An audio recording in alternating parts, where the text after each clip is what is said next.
Assalamualaikum warahmatullahi wabarakatuh. Hari ini Ustazah akan menjelaskan mengenai materi pertama, yaitu buku fiksi dan non-fiksi. Sebelum Ustazah sampaikan buku fiksi dan non-fiksi, di sini Ustazah perlihatkan ada 8 cover buku atau jilid buku ya. Ada buku bumi, bulan, matahari, bintang, dan lain-lain. Ini semua karyanya Terelie atau biasa dipanggil Terelie. Mungkin beberapa kalian sudah tidak asing dengan Terelie ini ya. Beliau ini adalah seorang penulis terkenal. Nah, dari ke-8 jilid buku ini, ada yang tahu tidak ini termasuk buku apa? Ya, ke-8 buku ini adalah termasuk buku fiksi. Apa itu buku fiksi? Nah, buku fiksi adalah buku yang ditulis atau dibuat berdasarkan imajinasi, khayalan, dan karangan penulis.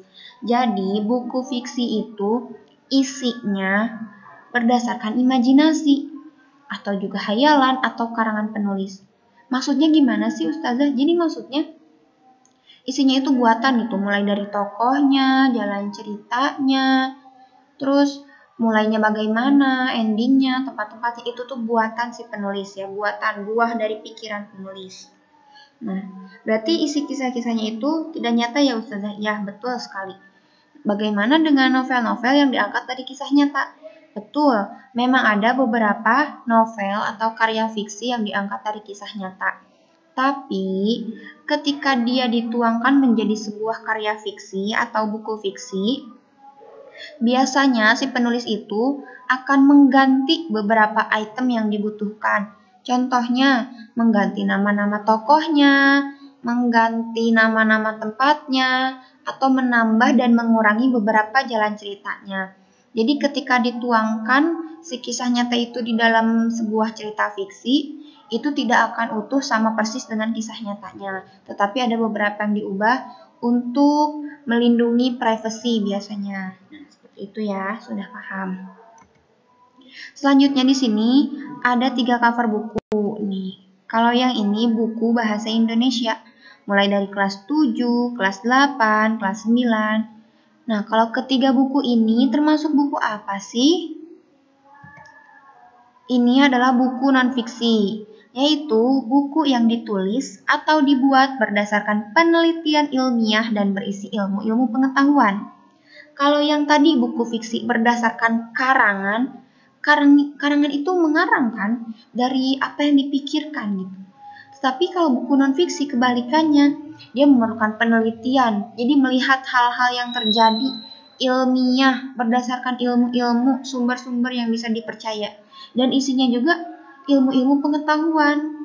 Karena untuk menambah wawasan dan pengetahuan orang-orang yang ingin membacanya.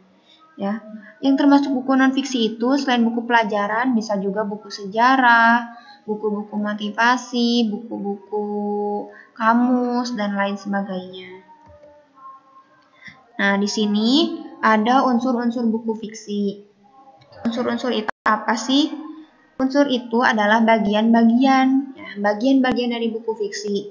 Sama seperti manusia yang terdiri dari beberapa bagian, buku fiksi pun sama terdiri dari beberapa bagian. Hanya saja kita kalau di buku fiksi membicarakan bagian dalamnya, bagian yang ada di dalam ceritanya. Nah, yang ada di dalam ceritanya itu ada 7 bagian. Pertama ada tema, yang kedua ada alur atau plot, yang ketiga ada amanat, sudut pandang, latar, tokoh, dan gaya bahasa.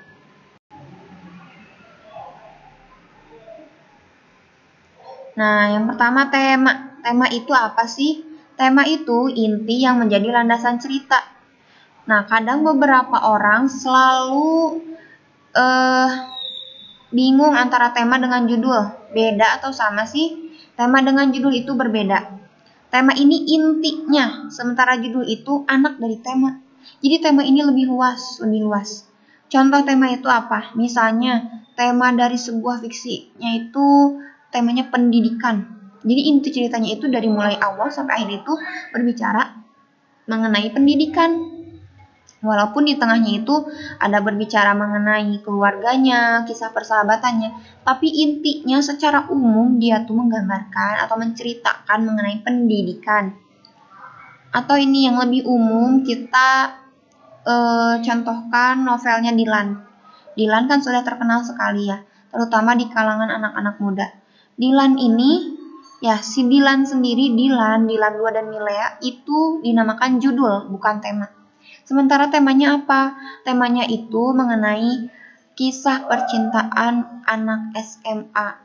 Ya, dari ketiga buku yang diterbitkan oleh seorang penulis bernama Pidi Baik, itu memiliki tema kisah cinta dari anak SMA. Siapa anak SMA-nya? Dilan dan Milea, ya kan? Walaupun di tengah-tengahnya ada cerita keluarganya, ada berkisah tentang pertemanannya dan lain-lain, tapi intinya kan menceritakan Dilan dan Milea. Jadi itu yang dinamakan tema.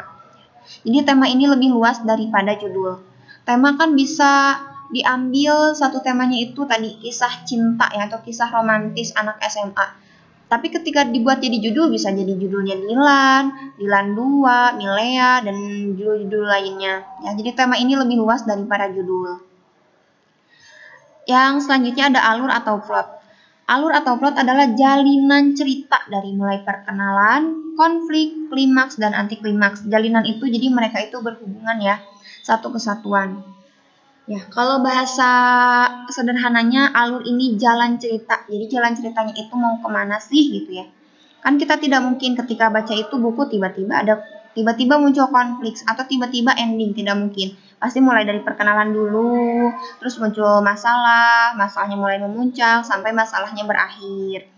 Nah, alur ini dibagi menjadi 3. Yang pertama ada alur maju, yang kedua alur mundur, yang ketiga alur campuran. Alur maju ini kita bisa tahu ya, maju itu kemana? Maju itu ke depan kan, berarti jalan cerita atau arah ceritanya itu bercerita mengenai ke depan. Ke depan kemana maksudnya? Misalnya di cerita pertama dikisahkan seorang anak berusia 5 tahun. Nah, ke bab-bab berikutnya itu akan menceritakan si anak mulai tumbuh menjadi remaja, menjadi dewasa, mulai menikah, bekerja, sampai tua. Nah, itu yang namanya alur maju. Maju saja ceritanya mulai dari menceritakan hari ini, esok, dan esok, dan esok, seterusnya ke masa depan. Alur mundur bagaimana? Alur mundur ini kalau dari bahasa sederhananya itu flashback atau ada kilas baliknya. Alur mundur ini berarti menceritakan sesuatu yang sudah terjadi. Misalnya, sebetulnya di dalam cerita itu si tokoh sudah bekerja, tapi yang diceritakan adalah ketika si tokoh itu sekolah, dari mulai sekolah, mulai dia kuliah, mulai dia pertama mencari pekerjaan. Nah, itu namanya alur mundur. Jadi menceritakan sesuatu yang telah terjadi sebelumnya. Nah, kalau alur campuran adalah kolaborasi dari alur maju dan mundur. Jadi, misal di dalam ceritanya itu ada menceritakan awalnya itu ketika si tokohnya itu SMA. Terus nanti tiba-tiba di tengah cerita menceritakan ketika si tokohnya itu kecil. Ya, ketika tokohnya kecil. Terus nanti muncul lagi ketika tokohnya saat ini, ya, yang dia SMA, terus dia lulus, misalnya kuliah. Terus nanti ada kilas balik lagi menceritakan dia SMA, gitu. Itu namanya alur campuran. Dan biasanya di dalam novel yang umum itu adanya alur maju dan alur campuran. Kalau yang full mundur itu jarang. Bukan tidak ada, tetapi jarang. Yang selanjutnya ada amanat. Kalau amanat pasti kalian tidak asing lagi ya. Amanat itu pesan moral yang ingin disampaikan penulis. Intinya itu amanat itu pesan. Jadi setiap penulis pasti ingin menyampaikan sesuatu kepada pembaca. Kita akan tahu amanat yang ingin disampaikan ketika kita sudah membaca full dari mulai awal sampai akhir. Walaupun di dalam sebuah karya fiksi, terutama novel, kan banyak sekali halamannya, dan kisahnya juga biasanya beragam ya. Setelah selesai satu masalah, muncul masalah lain, selesai muncul masalah lain. Jadi amanat yang akan disampaikan itu biasanya tidak hanya satu, tapi banyak sekali. Dan amanat ini biasanya tidak dituliskan seperti amanatnya adalah tidak. Tetapi dia itu tersirat dari mulai masalah-masalah yang terjadi sampai penyelesaiannya. Kita tuh bisa menangkap gitu sesuatu yang hendak disampaikan oleh penulis ini apa sih kepada pembaca. Misalnya, dari gambaran masalah-masalah yang tokoh alami itu, penulis ingin menyampaikan bahwa ayo dong, jangan pernah menyerah ketika kita memiliki masalah, misalnya seperti itu. Ya, lanjut. Yang selanjutnya ada sudut pandang. Sudut pandang ini adalah posisi penulis di dalam karyanya. Nah, ini dibagi menjadi 3. Yang pertama, sudut pandang orang pertama pelaku utama, lalu sudut pandang orang pertama pelaku ketiga, dan sudut pandang orang ketiga. Nah, sudut pandang orang pertama pelaku utama ini bagaimana sih? Jadi ini seolah-olah si penulis ada di dalam cerita dan berperan sebagai si tokoh utamanya. Dan biasanya menggunakan kata ganti aku. Ya, pasti beberapa orang yang sudah pernah membaca cerita atau novel, ketika membaca cerita yang full dari awal sampai akhir memakai kata aku, kita akan berpikir bahwa oh sepertinya kisah ini menceritakan kisah nyatanya si penulis ya. Pasti kita akan berpikir seperti itu. Nah, yang kedua, ada sudut pandang orang pertama pelaku ketiga. Di sini penulis tetap ada di dalam si ceritanya, seolah-olah berperan di dalam ceritanya. Hanya saja bukan sebagai tokoh utama, tapi sebagai pendamping dari si tokoh utama. Entah itu sebagai temannya, orang tuanya, adiknya, kakaknya, saudaranya, atau bahkan ibunya. Tapi dia tuh menceritakan si tokoh utama, tapi menceritakannya dia juga ikut berperan gitu dalam sana. Dan biasanya memakai kata ganti dia, seperti itu. Dan yang terakhir ada sudut pandang orang ketiga. Sebetulnya sudut pandang orang ketiga ini dibagi lagi. Ada sudut pandang orang ketiga serba tahu dan sudut pandang orang ketiga pengamat. Tapi kita bicara secara umum saja ya sudut pandang orang ketiganya. Sudut pandang orang ketiga ini, si penulis tidak berperan di dalam cerita. Tapi dia itu betul-betul berperan sebagai penulis yang seolah-olah menceritakan kisah orang lain. Jadi seolah-olah tuh seperti ini. Misalnya ustazah adalah seorang penulis. Ada seseorang yang menceritakan kisahnya kepada ustazah dan ustazah itu hanya menceritakan kisah dia dan menjadikannya sebuah novel. Nah itu. Dan biasanya ini juga sama menggunakan kata gantinya dia. Gitu. Yang selanjutnya ada latar. Latar itu adalah segala hal yang meliputi di dalam cerita. Ya, segala hal. Yang pertama nih dibagi lagi menjadi 3. Yang pertama ada waktu, lalu tempat, dan suasana. Nih, contoh waktu itu bisa disebutkan jam berapa, atau ketika pagi kah, ketika malam, ketika siang, sore. Atau kalau misalkan tidak ada komponen ini, bisa juga disebutkan tanggalnya, hari, bulan, tahun. Atau itu masih tidak ada, bisa disebutkan abadnya. Atau itu juga tidak ada, bisa juga penulis itu menuliskan ketika tokoh utama berusia 5 tahun. Nah itu termasuk latar waktu kan. Berarti waktunya ketika tokoh utama berusia 5 tahun. Atau ketika tokoh utama duduk di bangku kelas 2 SMP. Nah, itu juga termasuk waktu. Yang selanjutnya tempat. Kalau tempat mudah ya. Seperti sekarang ustazah berada di sekolah, kalian berada di rumah, atau ini yang ada di dalam gambar nih, ada beberapa di dalam sekolah. Yang ini ada di kantin, yang ini ada di lapang sekolah. Ya, mudah kalau tempat. Yang terakhir ada suasana. Suasananya contoh di gambar ini. Suasananya banyak orang berarti ramai dan panas karena ini siang hari. Kebalikan dengan ini, suasananya muram, sedih, kesepian. Ya, suasana itu seperti itu. Bisa jadi dia itu disebutkan, misalnya suasananya ramai, menyeramkan. Bisa juga digambarkan melalui kalimat-kalimat oleh si penulis. Misalnya ada kalimat seperti dan dia pun berjalan ke arah lorong yang gelap. Lorong itu betul-betul gelap, tidak ada penerangan sama sekali. Berarti kita sudah bisa menebak ya, atau bisa tergambar gitu di dalam pikiran kita. Suasananya itu berarti menyeramkan, menakutkan, menegangkan. Ya bayangkan saja kita masuk ke dalam lorong yang gelap tanpa cahaya sedikit pun bagaimana sih? Seperti itu. Selanjutnya ada tokoh gampang ya. Tokoh ini adalah para pelaku dalam cerita atau orang-orangnya, siapa saja yang berperan, si A, si B, si C-nya. Dan biasanya kalau di dalam sebuah novel, karena ceritanya itu kompleks alias banyak dan panjang, dan biasanya terdiri dari 100 halaman lebih, itu pelakunya banyak sekali, mulai dari pelaku yang hanya muncul sekali, 2 kali, 3 kali, ya, itu banyak sekali. Dan tokoh ini dibagi menjadi tokoh protagonis dan antagonis. Tokoh protagonis ini tokoh yang baik katanya ya, kalau banyak yang menyebutkan. Atau si tokoh utama nih. Protagonis itu biasanya tokoh utama. Tokoh yang baik, rendah diri, rendah hati, lembut gitu ya, yang mengalah. Pokoknya sifat-sifat baik itu biasanya ada di si tokoh protagonis. Kebalikan dengan tokoh antagonis, ini tuh lawannya. Dia tuh tokoh yang akan menghalang-halangi kebahagiaan si protagonis, yang akan menghalangi kesuksesan si protagonis. Ini namanya tokoh antagonis.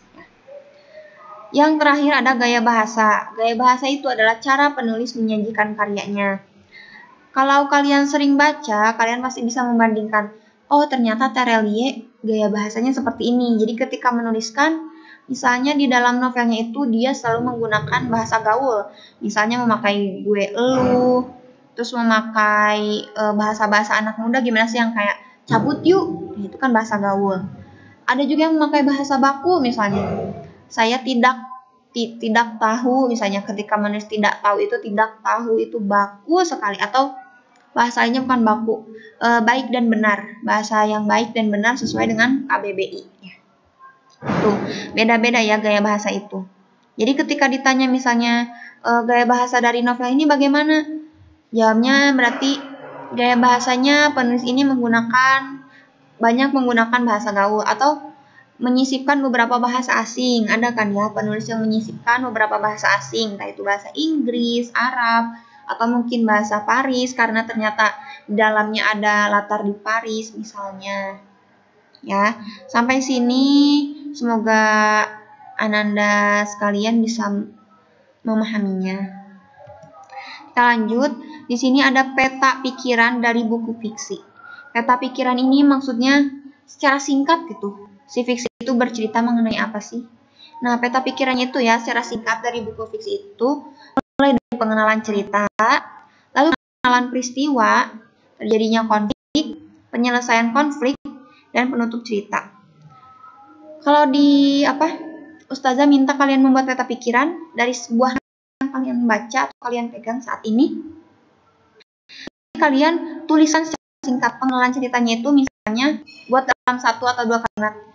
Saat dimulai dari tokoh utama di bangku SMP misalnya, itu pengenalan cerita. Lalu pengenalan peristiwanya itu misalkan datang seorang siswa baru di kelas si tokoh utama misalnya. Terjadi konflik itu misal murid baru tersebut menyebarkan fitnah berkenaan dengan si tokoh utama misalnya. Penyelesaian konfliknya, seorang kawan dari tokoh utama membeberkan kebenaran pada kawan-kawan yang lain dan akhirnya mereka jadi tahu mengenai fitnah tersebut misalnya.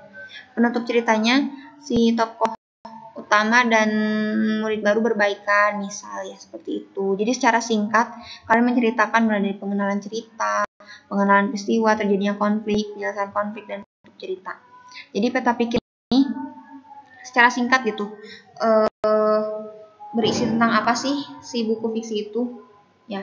Jadi untuk orang-orang yang membacanya juga, ketika dia belum membaca novelnya atau fiksinya tapi bisa tahu oh ternyata buku ini tuh awalnya begini, terus mulai muncul masalahnya begini, mulai masalahnya memuncak begini dan begini dan begini ya. Lanjut.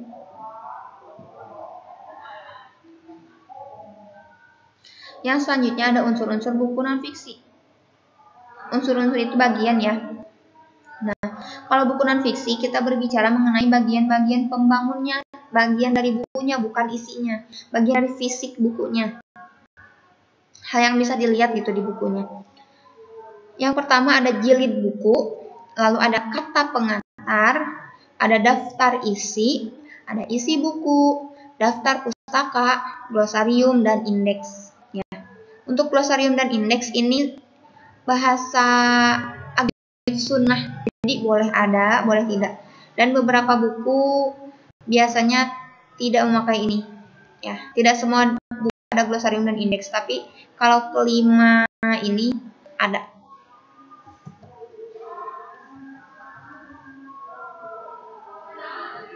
Yang pertama, jilid buku. Jilid kita bisa lihat ya, jilid di awal ada jilid depan, jilid belakang. Nah, kita berbicara jilid depan. Jilid depan itu biasanya memuat judul buku, nama penulis, nama penerbit. Ada juga misalnya ada tahun terbitnya, ada edisinya. Kalau misal buku tersebut sudah beberapa kali cetak gitu ya. Misalnya pertama kali cetak itu tahun 2000, dan sekarang itu sudah cetak kelima kali, berarti edisi kelima. Nah, itu biasanya suka dituliskan di depan. Yang selanjutnya ada kata pengantar. Kata pengantar ini berisi isi buku secara keseluruhan, latar belakang dan tujuan penulisan, manfaat isi buku, dan kadang disertai ucapan terima kasih. Kalian bisa buka tuh, di dalamnya biasanya ada kata pengantar. Di situ tuh si penulis biasanya menceritakan dulu nih, menuliskan. Bukunya ini berisi mengenai apa sih? Misalnya mengenai ilmu-ilmu kebahasaan dan sastra. Dan latar belakang dan tujuannya itu apa sih? Tujuan si penulis itu membuat buku apa? Misalnya untuk menambah wawasan serta pengetahuan dari para pembaca atau dari para siswa kelas 7 misal kalau membuat buku materi kelas 7. Terus manfaatnya itu apa sih? Manfaatnya itu ya tadi hampir sama dengan tujuan. Manfaatnya itu supaya wawasan dari para siswa itu bertambah dan meningkatkan minat baca misalnya. Terus disertai ucapan terima kasih.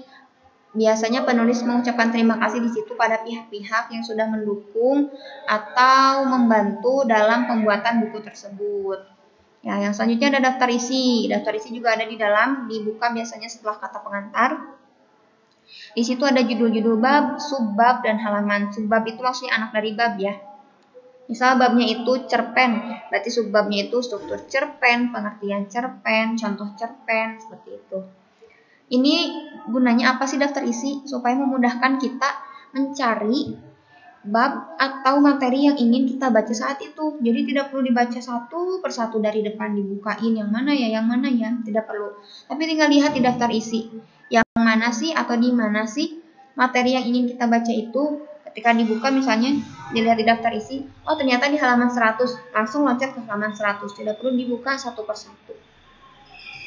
Yang saja ada isi buku, ya sudah pasti karena ini namanya buku, tidak mungkin tidak ada isinya. Isinya itu ya intinya itu berarti mengenai bab-bab yang memuat pendahuluan, isi, penutup, atau ini inti dari materinya. Yang selanjutnya ada daftar pustaka. Daftar pustaka itu pengertiannya adalah daftar dari sumber-sumber buku yang digunakan oleh penulis ketika menuliskan bukunya tersebut.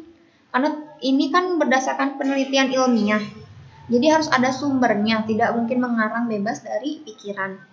Dan itu harus dituliskan ya, karena kita akan mengutip karya orang lain.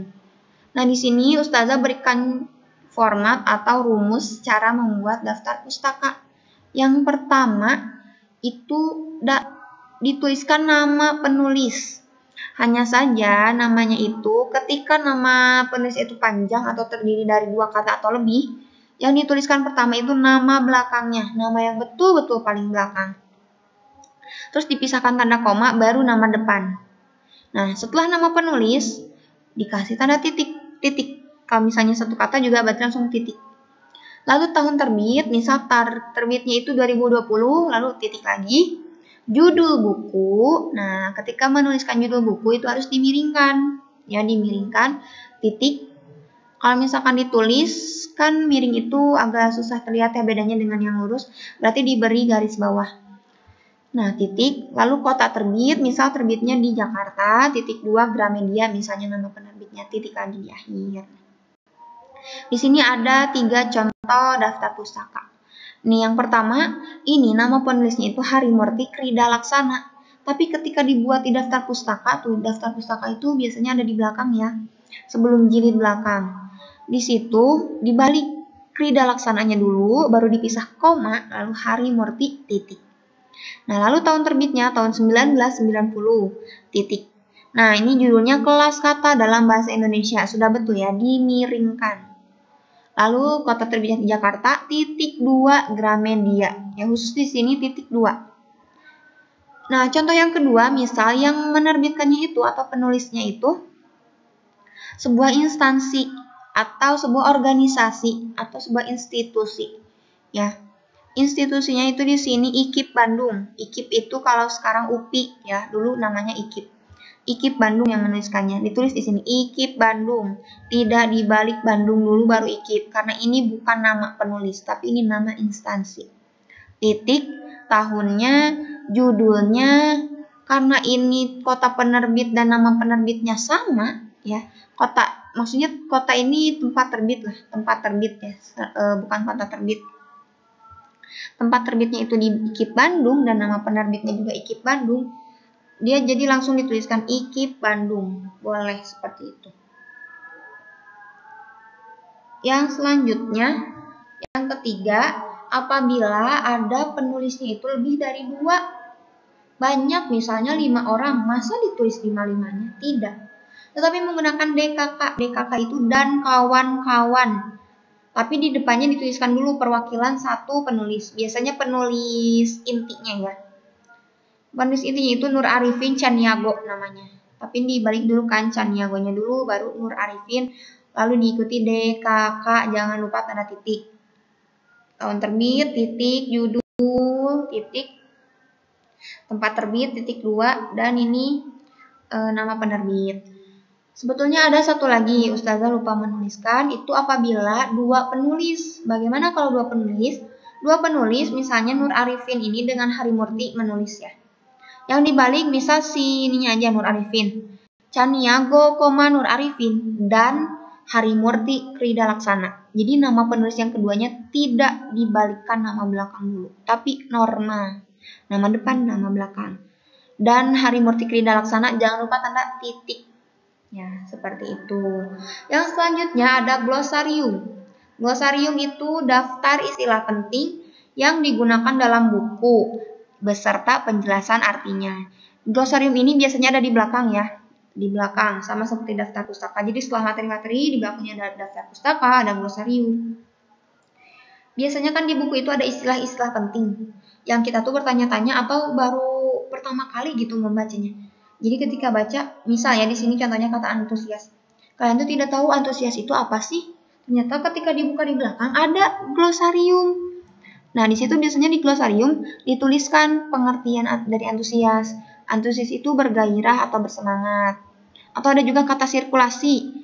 Jadi si istilah pentingnya itu antusias sama sirkulasi. Nah, dituliskan juga di situ penjelasannya apa. Dan ini harus berurutan sesuai abjad. Jadi mulai dari A, B, C, D. Tapi Ustazah misal istilah pentingnya itu tidak ada dari huruf X sama Q. Bagaimana? Ya loncat saja berarti kan O, P, Q, R. Dari P ada, Q gak ada, R gak ada. Berarti setelah istilah yang dari huruf P langsung ke R. Seperti itu. Yang penting berurutan. Nah, kalau satu lagi ada indeks. Indeks juga sama, daftar istilah penting. Hanya saja ini tidak beserta penjelasan, tapi beserta halaman penggunaannya.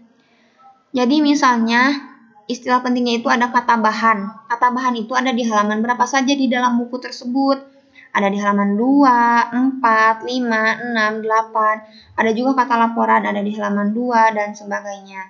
Kalian boleh cek tuh. Kata bahan emang ada nggak sih di halaman 2? Kalian buka, oh ternyata ada. Di halaman 4, oh ternyata ada. Seperti itu ya.